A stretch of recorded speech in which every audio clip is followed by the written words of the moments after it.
स्वतःशी युद्ध आहे मित्र, आता थकायचं नाही. जोपर्यंत शिखर भेटत नाही तोपर्यंत बसायचं नाही. लाख येतील उद्ध्वस्त करणारी वादळे, पण आता झुकायचं नाही. बाजू थकतील, ऊर फाटेल, पण आता घाबरायचं नाही. आणि जोपर्यंत स्वप्नात पाहिलेला दिवस येत नाही तोपर्यंत मागे हटायचं नाही. तोपर्यंत मागे हटायचं नाही. पुन्हा खेळवायचं.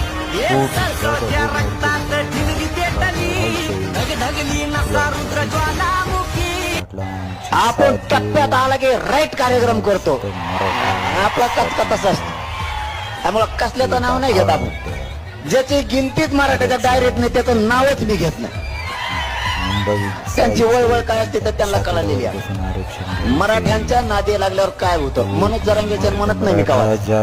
मराठ्यांच्या नादी लागल्यावर काय होतं ही कथा कळालेला आहे सगळ्या आपल्या समाजाच्या